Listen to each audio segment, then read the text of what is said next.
Hi, good morning, everyone. First of all, I would like to thanks to all of you, all the researcher, doctors, and then the professor attending this conference. And also would like to thanks to the committee who is organizing to have run this conference over here. Then I can share one of my research work with you. So today I would like to share one of my work is the title is as a thickness-driven efficacy, the role of conformal coating thickness in electrochemical corrosion protection. I'm Su Mon Thit. I'm a full-time engineer in WS Audiology. We are doing the hearing aid. And I also joined this SUTD as a part-time PhD candidate with the support of Singapore Economic Development Board, EDB. So this program is called EDB IPP, Industrial Postgraduate Program.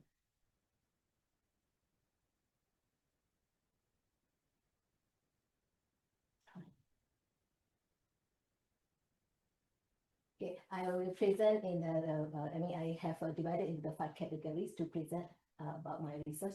So maybe you see.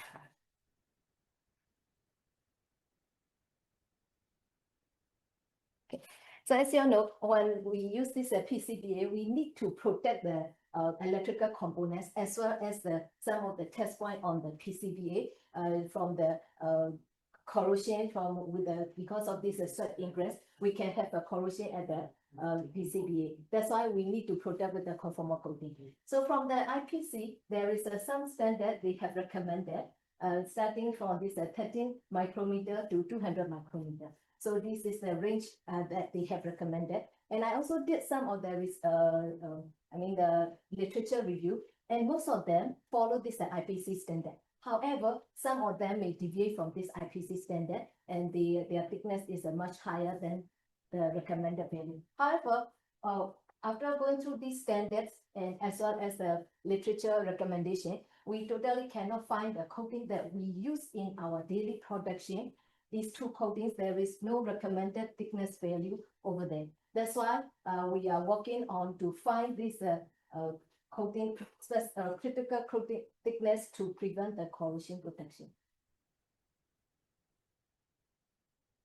So as you know, our hearing aid are, batch by batch, smaller and smaller. So in order to able to fit into the small device, we have to make the amplifier, we call it the amplifier, actually it is a PCBA, as small as possible. So after we fold, this is one of the PCBA folded, and you can see that some of the equipment before the coating, they are as close as possible. They are very close, and it's less than the 0.2 millimeter before coating. So after coating, the 2 coatings can be, mechanically rub each other, and then it can be degraded before using. So we have to make sure that the coating thickness, we have to find out the critical coating thickness, which can prevent corrosion, as well as do not have any damage to the electrical equipment over here.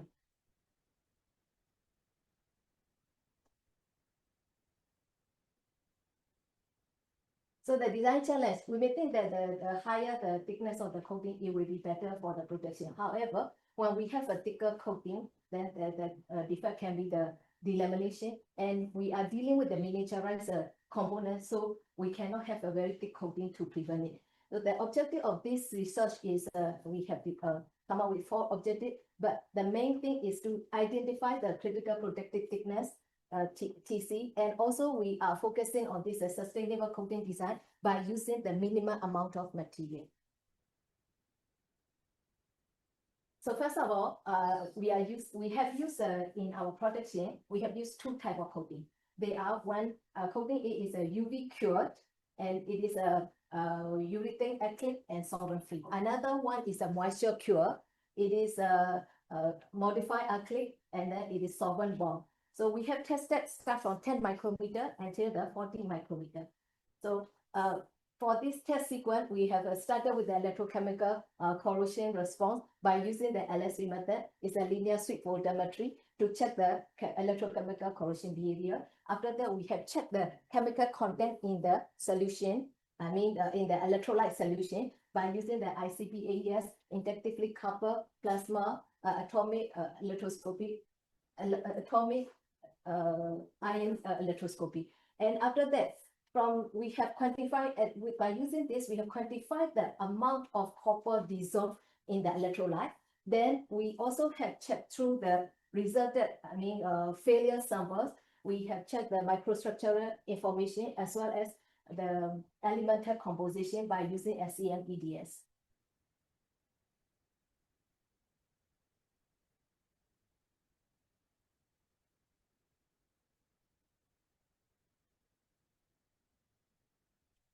First of all, before we have started with the two conformal coating, we use the uncoated sample as a baseline value.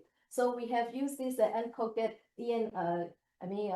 uncoated means the polymer coating. We have not coated over here, but it is plated with the ENIG copper plate. So we have used a pH5 electrolyte. We put in this pH5 electrolyte uncoated one. We have run through the voltage from 0 to 4 volt. Then the scan rate is a 5 millivolt per second. From there, what we can see is initially at the NT 0.5 volt, the current density is quite low and as stable as 0. Then when it reached to the 0.5 volt, the current density shoot up, and then the active dissolution is happened until to the 2.5 volt. After that, the reaction stopped, and then the current density low down and totally stopped at the 4 volt. Then at that time, what we found is this copper is totally corroded over here.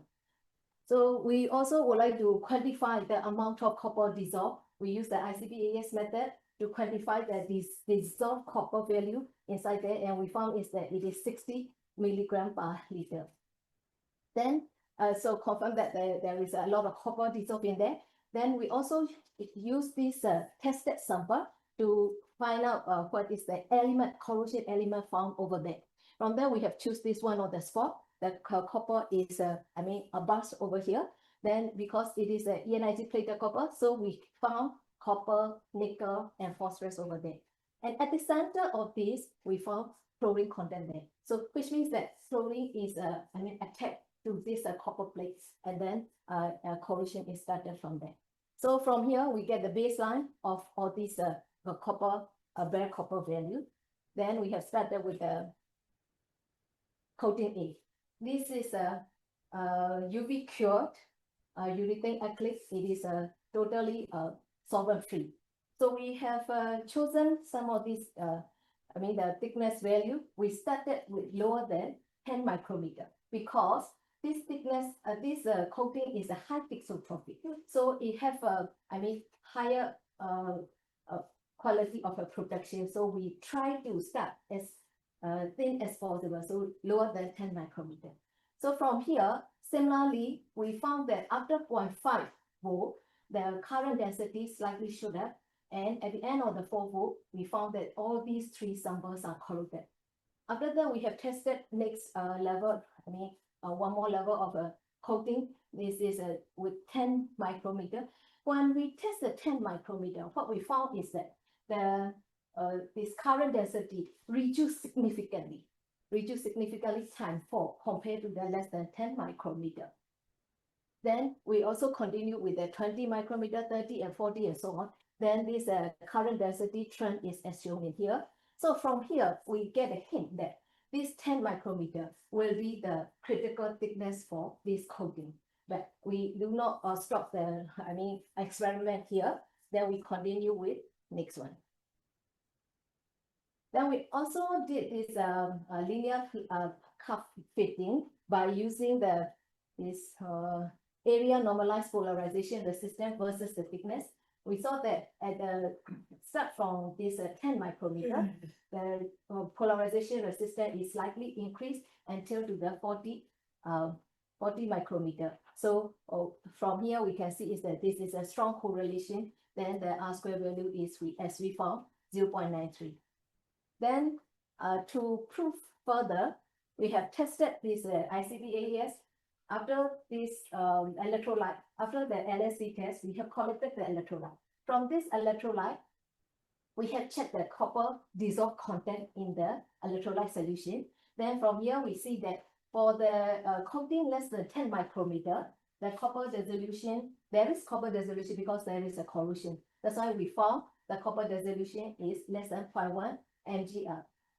So, but the rest of the coating thickness, we totally cannot find any copper dissolved in this electrolyte. Therefore, from here that we can conclude the critical thickness for this coating A is 10 micrometer. So we have checked the failure sample for type of corrosion protect over here. Then we found that at the failure area, there is copper and that chlorine. So it's a chlorine attack corrosion is happening over here.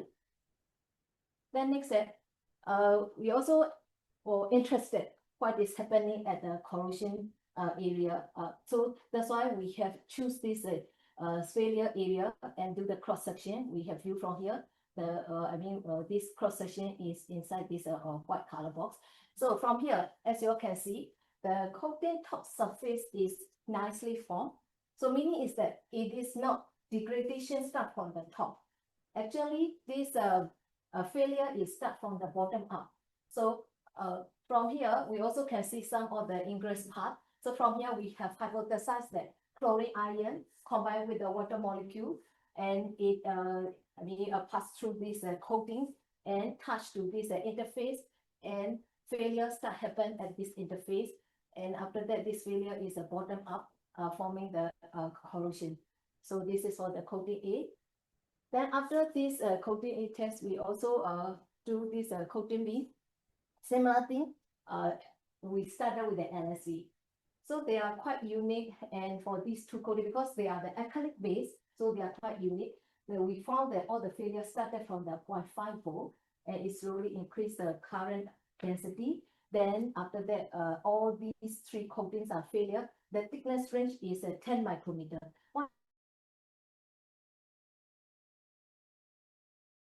And also porosity can have a porous on this coating because it is a solvent base, and also curing method is a moisture cure. It is not dense like the coating A. That's why we started with that 10 micrometer. After that, we continue test with the 20 micrometer thickness. From here, same thing. We can see the current density is dropped significantly. It's time for drop compared to the 10 micrometer. Same thing, we have continued by testing 30 micrometer, 40 micrometer. And here, from 20 to 30, there is a slight decrease in this current density value. However, we don't see any corrosion at the 20 micrometer thickness. So we think we get a hint that this 20 micrometer will be the critical thickness for the coating B. Then after that, we also continue by doing this line fitting over here. Then from here, we can see is that if we go through this 10 micrometer, this area normalized polarization resistance to corrosion resistance is about 0. So that is not good protection. But when we reach to the 20 micrometer, the protection, the polarization resistance increase, and it slowly increase over here. So that we can see that there's a strong correlation. R square value is 0.91. The same thing, we also tested this ICP-AES, the amount of dissolved copper in the electrolyte. Then what we found is that if the coating is 10 micrometer, there is a copper dissolved in the electrolyte, and the value is 10 mg per liter. So here, if we compare with the bare copper, it is, there is a protection, but corrosion is starting. But start from the 20 micrometer, there is a 0 amount of copper dissolved in it. So that from here, we can confirm that 20 micrometer is the critical thickness value for the coating B. Then we have checked the failure sample. From here, we can see that the failure is like a volcanic rupture. So we still can see the carbon over here. Coating still have from here. Also, you can see, but failure is start from below. Why we can confirm is that from here you can see the copper is we also see the chloride, then copper and chloride, there is some corrosion is happening over here, and it is a bottom up corrosion, and it become like a bar chart and bars over there. So this one can be seen clearly in this cross section. From here, what we can see is that we choose this area to cross sec. So we still have a coating over here, but the corrosion, the coating degradation is started at this interface between the copper and the coating. So all these are the coating degrade as granules. And same thing here, the coating still have covered over here. When we cross sec, then we can see that this interface have a coating failure is starting. And sooner or later, it can have, the top layer of the coating also will be wear off.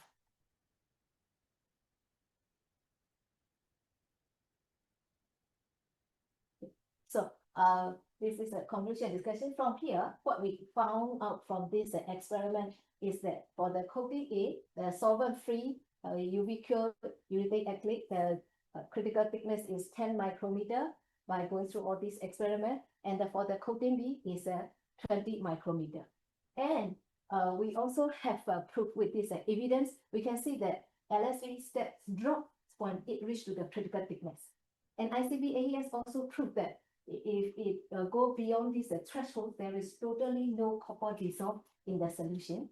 And from SEM EDS, what we can see is that the corrosion attack is not from top down, it's a bottom up. Then the chlorine, copper and chlorine enrichment attack we have seen over there. In terms of mechanism, because since this coating A is a urethane acrylic and then the UV cure, so it is dense. So it needs a thin layer to protect. But for the coating B, it is a porous and also it is a moisture cure, so it needs a slightly thicker coating. So from here, what we can say is that we have defined the two industrialized coating chemistry thickness, which is necessary for our daily work.